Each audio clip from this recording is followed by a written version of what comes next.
بسم اللہ الرحمن الرحیم۔ السلام علیکم ڈیئر ریڈرز، کیسے ہیں آپ سب؟ امید کرتی ہوں سب خیریت سے ہوں گے۔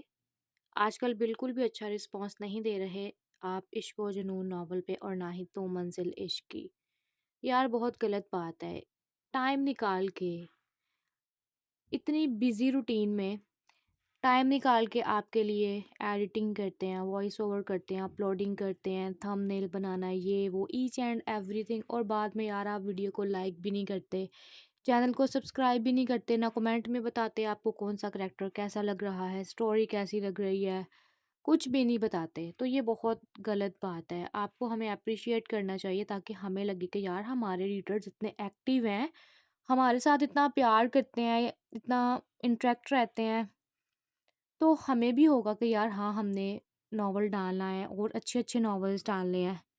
تو پلیز اپریشیٹ کیا کریں، موٹیویٹ کیا کریں، تاکہ ہم موٹیویٹ ہوں اور آپ کے لیے اچھے اچھے ناولز لائیں۔ تو چلتے ہیں اپنے ناول کی طرف۔ نہ ایسے کیسے، کچھ تعریفیں تو وصول لو، ہم سے اب اتنی محبت کی کچھ پل ہمیں بھی تو ملنا چاہیے۔ وہ لپکا ہوا اس کی چادر کے سونے سے اسے اپنی طرف کھینچا تھا۔ اس کی حرکت نے عیشا جیسی مضبوط لڑکی کے حواس معطل کیے تھے۔ اگر اس کے ساتھ کچھ ہو گیا تو وہ گھر والوں کو کیا منہ دکھائے گی؟ وہ اس کی چادر چہرے سے کھینچتے پر وہ پل میں ہوش میں لوٹتی، اسے دھکا دیتی دروازہ کھولنے لگی جیسے باہر سے لاک کر دیا گیا تھا۔ دروازہ کھولو خدا کے لیے، کوئی ہے؟ وہ چیختی ہوئی دروازہ کھولنے کے لیے لاک گھما رہی تھی۔ نہ میری جان، اتنی انرجی مت ضائع کرو، کوئی نہیں آنے والا یہاں۔ وہ پاس آتا اس کے چہرے سے چادر کھینچ گیا اور وہ خوف سے زرد پڑتی رنگت کو بڑی بے باکی سے دیکھ رہا تھا۔ عیشا نے اس کی حرکت پاس پڑا واز اٹھا کر اس کے سر پر مارنے کی کوشش کی تو وہ بنا دیری کیے وہ ٹی وی لاؤنج میں بیٹھی مختلف چیلنج سرچ کر رہی تھی۔ سنہری بال سورج کی کرنوں کی طرح چہرے پر اپنے لمس بکھیر رہے۔ وہ پٹھانی فراک پہنے وہ واقعی ایک دلکش پٹھانی لگ رہی تھی۔ اوپر سے 5 سال گزرنے کے بعد اس کی معصومیت میں کوئی کمی نہیں آئی تھی۔ بچے اپنی نانی کے پاس بیٹھے اپنی سچی جھوٹی کہانیاں بتا رہے تھے۔ وہ سرچ کرتے کرتے رکی جہاں کسی چینل پر میر سلطان کا انٹرویو چل رہا تھا۔ وہ ساکت سے اس چہرے کو دیکھ رہی ہو جیسے وہ صدیوں سے جانتی ہو، لیکن پل میں چہرہ سرخی چھلکانے لگا تھا جب کسی لڑکی کے منہ سے اس کی تعریف سنی۔ دل چاہا جا کر اس لڑکی کی زبان کاٹ دے اور اس کی مسکراہٹ نوچ ڈالے جو سرخم کیے اس تعریف پر مسکرایا تھا۔ اگر میر کو پتہ ہوتا کہ اس کی بیوی اس کی وجہ کن انگاروں پر گزر رہی ہو، وہ کبھی ایسا نہ کرتا۔ میں شادی شدہ ہوں، میرے 4 بچے ہیں، میں ایسے کیسے کسی کے بارے میں سوچ سکتی ہوں؟ میری محبت پر حق صرف میرے شوہر کا ہوگا، لیکن دل میں بے نام سی جلن جاننے سے قاصر تھی۔ وہ منہ ہی منہ میں بڑبڑائی، بہار کیا ہوا ہے؟ ایسے کیوں بیٹھی ہو؟ پری جو بہرام کے لیے چائے بنانے جا رہی تھی اسے گمسم سا خود میں بڑبڑاتے دیکھ کر اسے بولی، کچھ نہیں بھابھی، مجھے کچھ نہیں ہوا۔ وہ جلدی سے سنبھلتی ہوئی اٹھ بیٹھی۔ آپ کہاں جا رہی ہیں؟ تمہارے لالے کے لیے چائے بنانے۔ ان کا تو بس نہیں چلتا ورنہ چائے کی ڈرپ لگوا لیں۔ پری نے جلدی سے اپنا دکھڑا کھولا۔ توبہ ہے بیگم، میں جو 2 پیالیاں چائے کی پی لیتا ہوں، تم نے تو میرے کھانے پینے پر نظر رکھی ہوئی ہے۔ کیسی بیوی ہو تم؟ وہ جو قمیض کے کف صحیح کرتا ان دونوں کے پاس کھڑا ہوتا بولا، قسم کھائیں آپ 2 کپ دن میں چائے پئیں گے، میں بنا دوں گی۔ توبہ دن اتنے گھنٹے کوئی پانی نہیں پیتا جتنے گھنٹے آپ چائے پیتے ہیں۔ ان دونوں کی لڑائی پر گل نے مسکراہٹ دبائی۔ وہ دونوں بچوں سے بھی آگے کی چیز تھے۔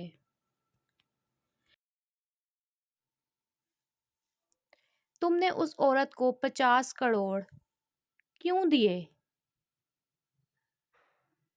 کھانے کی ٹیبل پر سارے خاموشی سے کھانا کھا رہے تھے جب اعظم صاحب کی آواز گونجی۔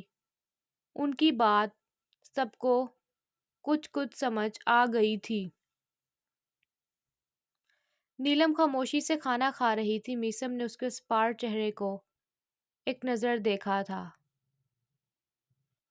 اپنی پرورش کی قیمت مانگی تھی انہوں نے۔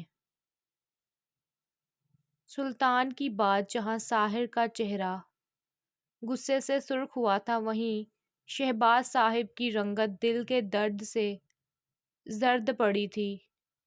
وہ عورت ان کی رحمت کو ان سے چھین چکی تھی، لیکن سکون اسے تب بھی نہ تھا۔ اور تم نے دے دیے۔ یقیناً نئی شادی کے لیے لہنگا بنوانا ہوگا۔ تم نے مجھے کیس نہیں کرنے دیا تھا سلطان، ورنہ وہ عورت اس وقت جیل میں ہوتی، نہ کلبوں میں غیر مردوں کی باہوں میں۔ اس کی بات پر سب عورتوں کے چہرے سرخ ہوئے تھے، ایسی بے باکی، اور وہ خود کھانا چھوڑتا واک آؤٹ کر گیا تھا۔ آلیان اور کاشان بھی اٹھ گئے، کیونکہ جس دن میر نے انہیں جیل بھیجنے سے انکار کیا تھا، وہ دونوں کم ہی بات کرتے تھے۔ وہ دونوں اپنی جگہ ٹھیک تھے۔ جس عورت نے ان کی بہن کو اتنی تکلیف پہنچائی تھی، اسے سزا ملنی چاہیے۔ لیکن سلطان نے ایسا کچھ نہ کیا تھا۔ وہ کیسے اس انسان کو سزا دیتا جنہیں اپنی جان سے بڑھ کر چاہتا تھا، اور انہوں نے پل میں اس کی جان ہی چھین لی تھی۔ آغا جان کی وفات، گوہر کا طلاق لے کر کسی اور سے شادی کرنا، ابرش کی غیر موجودگی نے جیسے گھر کا شیرازہ بکھیرا تھا۔ اے میرے خدا، تو سب کی سنتا ہے، میری بھی سن یا رب۔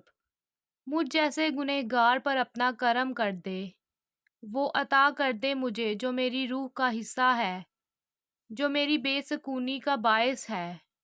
وہ رات کے پہر تہجد کی نماز پڑھتے سجدہ زیر تھا۔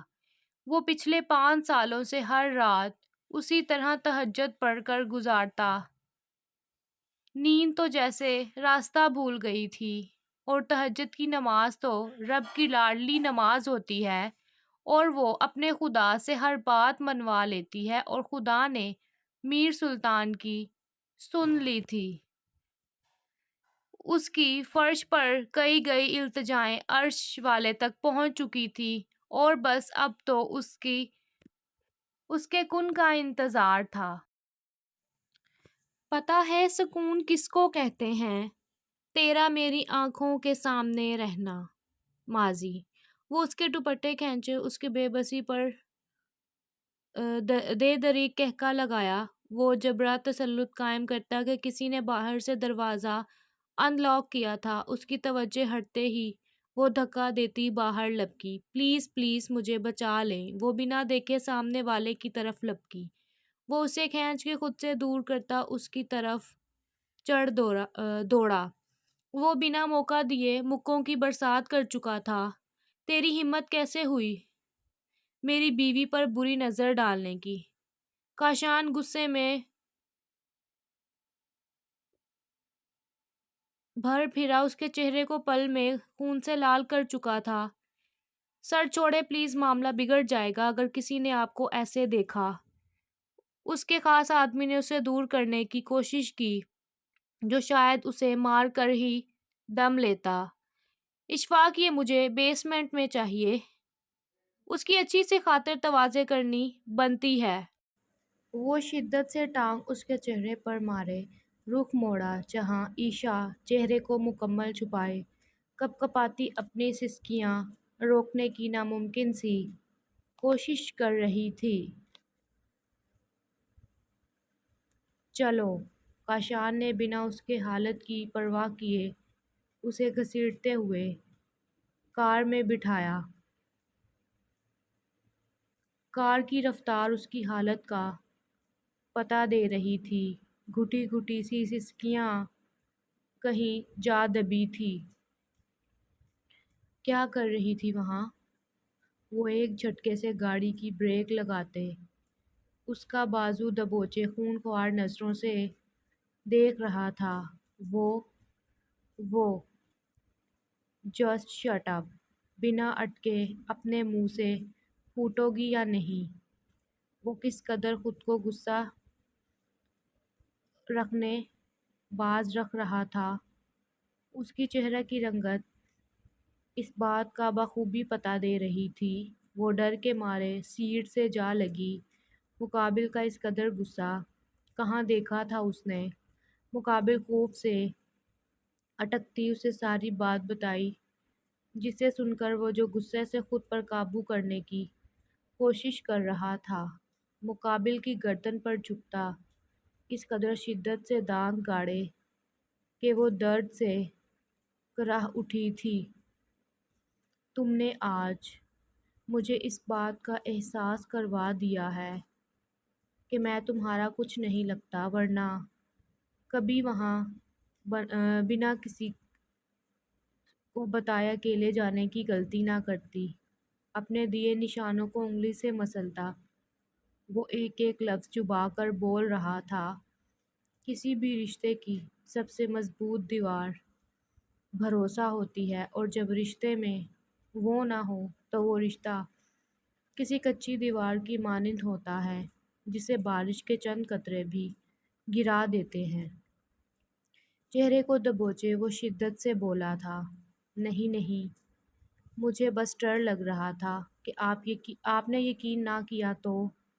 وہ اس کی اس بات کو سنتے نفی میں سر ہلاتی جلدی سے بولی، یقین؟ کس یقین کی بات کر رہی ہو؟ کیا یہ یقین کم تھا؟ تمہارے نام کے ساتھ میرا نام جڑ چکا ہے۔